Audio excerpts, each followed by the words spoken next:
On to aforementioned Cowboys. Over under set at 10.5 points. And, no one can guarantee a playoff run. No one can guarantee a Super Bowl appearance, but it feels like you can take a big step back, if nothing else, in an off season. I'm not sure they've taken a big step back, but for a team that went out in the wild card last year, it doesn't feel like they've addressed the issues that they needed to address in order to progress further this season. Yeah, they lost key pieces, and the big thing they had last year was such outstanding quality depth. They would just roll off one pass rusher, the next great one would come in, and they've kind of lost that depth this year with the likes of Gregory going out. Them signing Anthony Barr, I think, is a little bit terrifying, and people are trying to spin that into a win. Oh, that means he can play off the ball, and then Micah Parsons can play as a pure pass rusher. Sounds great in theory. Anthony Barr stinks.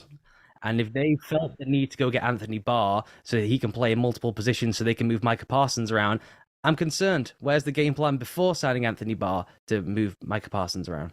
The reason Micah Parsons was so brilliant last year is the lack of predictability of where he was going to pop up in the scheme. Like, don't get me wrong, physical attributes, work rate, effort, all of that was there as well. Clearly, the kid's got a great footballing brain, but what they did so well was not do what so many organizations probably would have done, and much to Dan Quinn's, much respect to Dan Quinn for doing this, but they recognized that what made him great is how multiple use he was, and they moved him around the formation. They made it so difficult to predict what he was going to do.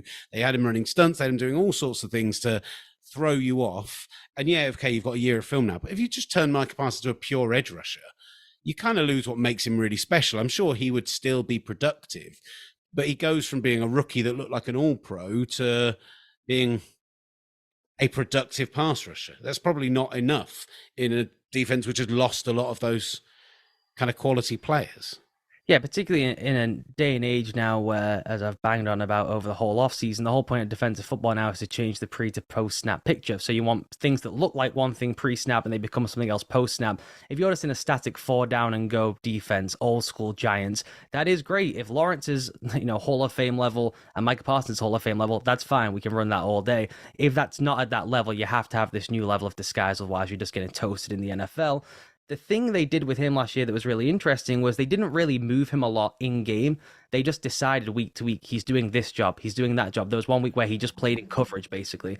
Having that ability to change week to week is so rare when the offense is game planning for where is this guy going to be, right? Then they're worrying about maybe you will move him, and it brings in that kind of Tyrann Mathieu level of reputational advantage of the quarterback looking for him constantly, even if he's not actually moving, for the fear that he might move and what he might do.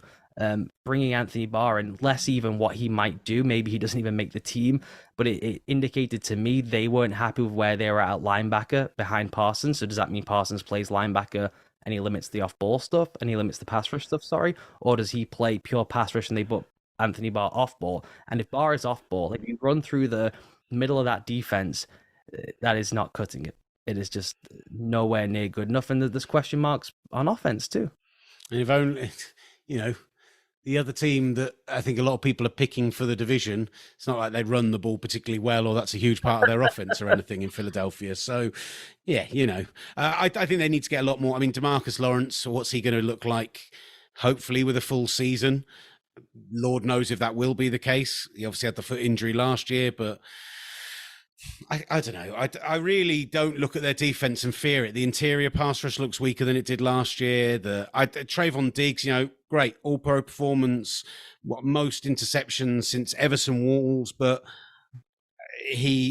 those aren't sustainable numbers. But also, he was a boom or bust guy who seemed to give up big plays or make an interception.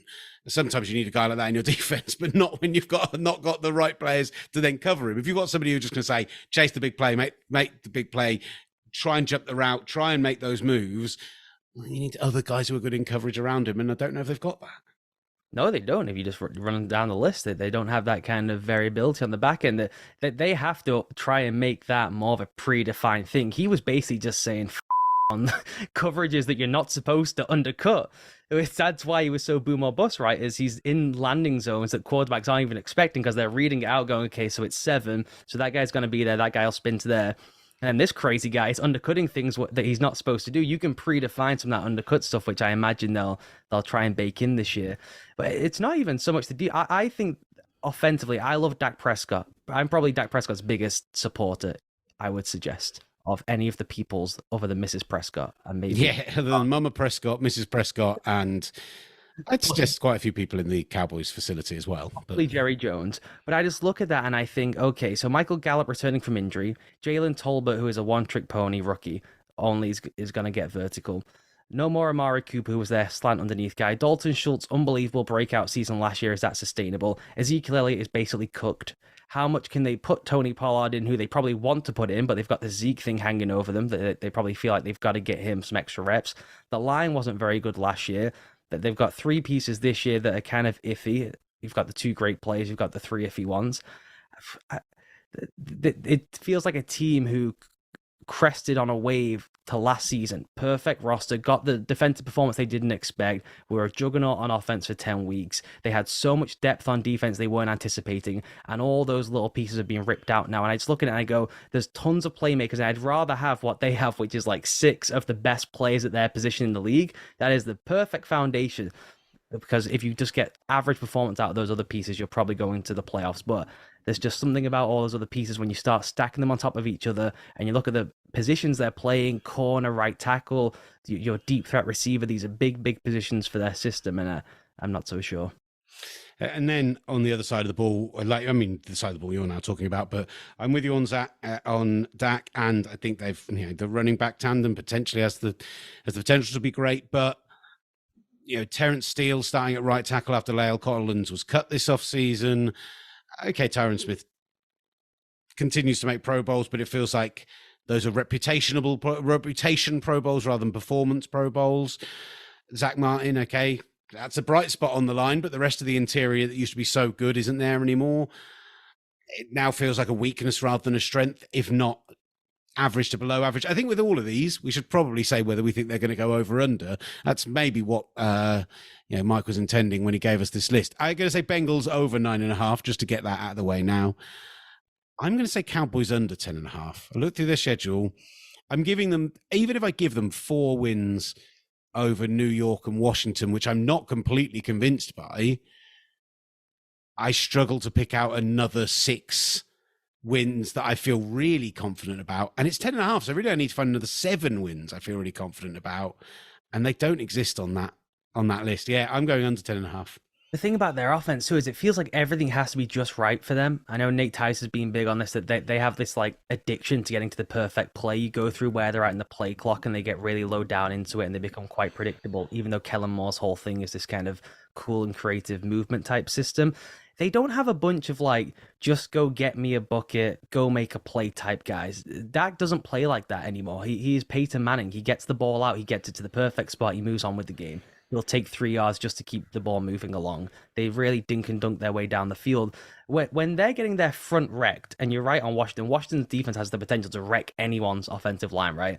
And so now you've got to try and make some plays, and it's a real shit show, and there's bodies flying everywhere, and can I throw with weird arm angles, and can I get the ball into the flat, and Tyreek turns it into 12 yards, right? Go through that roster. I can't find those guys. These are guys who are unbelievable, slotted right into the system, and we're playing on time, and I'm ripping people apart down the field, and Dak's really smart, and he can just beat people with his arm. But if things start to go wrong up front, I don't think that the pieces are built to that. CD Lamb isn't a slippery guy who catches the ball and is gone 50 yards. He's a guy who gets open through design or beats someone off the line of scrimmage, puts his hands up 25 yards downfield, and Dak finds him. So I think they're in real trouble if they're forced to kind of move to a secondary phase of the offense. And you go through that schedule, like you said, they are just seeing dominant pass rush after dominant pass rush, and I don't think they have the depth along the offensive line. So I'm with you. I'll go Bengals over and Cowboys under.